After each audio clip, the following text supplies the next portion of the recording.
पदाची जबाबदारी मोदी साहेबांनी स्वीकारल्यानंतर पहिल्याच मीटिंगमध्ये भारताच्या केंद्राच्या कॅबिनेटमध्ये पहिल्याच मीटिंगमध्ये 76,200 कोटी रुपयाचं हे पालघरचं आपलं वाढवण बंदर त्यांनी त्या ठिकाणी मंजूर केलं। काल परवाच्या कॅबिनेटमध्ये दिघीला पण अशाच प्रकारे पंतप्रधानांनी मदत केलेली आहे। अतिशय बारकाईनं पंतप्रधानांचं संपूर्ण देशावर लक्ष आहे।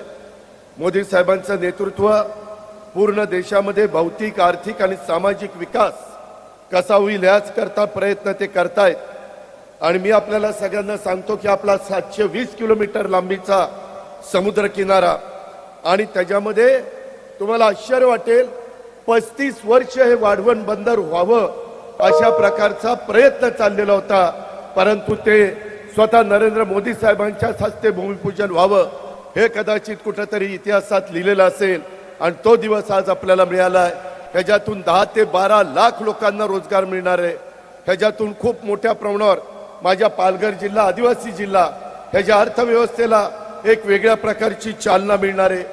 जगातल्या 10 बंदरापैकी हे एक महत्त्वाचं बंदर उद्याच्या काळामध्ये होणार आहे। विचार करा, जगातल्या 10 बंदरापैकी हे एक बंदर असणार आहे आणि त्याच्यातून अतिशय चांगल्या पद्धतीचा फायदा संपूर्ण भारताला होणार आहे, महाराष्ट्राला होणार आहे, आपल्या पालघरला होणार आहे। हे आपण कोणी विसरता कामा नये। मित्रांनो, जाता जाता एकच सांगतो, आता ज्यावेळेस मुख्यमंत्री पंतप्रधान महोदय माहिती घेत होते, इथं मत्स्य पालन हे देखील करतायत।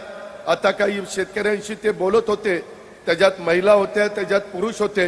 लातूर, कोल्हापूर, नांदेड, पालघर आणि माझं वसई कोळीवाडा इथली त्याच्यातली मुलं आणि महिला हे त्याच्यात काम करतायत। आता कोल्हापूरच्या आदित्य खैरमोडेंनी सांगितलं, उदरगडचा मुलगा BSc फिजिक्स झालेला, 14 गुंठे जागा, वर्षाला 18 लाख रुपये तो कमवतो, खर्च वजा जाता 8 लाख रुपये त्या मुलाचा फायदा होतो। अशा पद्धतीनं एक नवीन मत्स्य व्यवसायाच्या निमित्तानं कार्यक्रम केंद्र सरकारने राज्य सरकारने आपल्याकरता आणलेला आहे। समुद्रापासून 10 किलोमीटर आतमध्ये हे बंदर होणार आहे आणि त्याचा खूप मोठा फायदा आपल्याला होणार आहे। कृपया कुणी ह्याच्यामध्ये गैरसमज करून घेऊ नका, अशा प्रकारची आग्रहाची, नम्रतेची, कळकळीची विनंती करतो। आज प्रधानमंत्री जी, आपके मार्गदर्शन में हम राज्य के नागरिकों को अत्याधुनिक विश्व स्तरीय बुनियादी ढांचा प्रदान करने के प्रयासों का अंजाम दे रहे हैं। हम इस बात का पूरा ध्यान रख रहे हैं कि जो इंफ्रास्ट्रक्चर बनाया जाएगा वह गुणवत्तापूर्ण और सुंदर होगा। प्रधानमंत्री जी, वर्ष 2047 में देश अपने स्वतंत्रता की शताब्दी मनाएगा।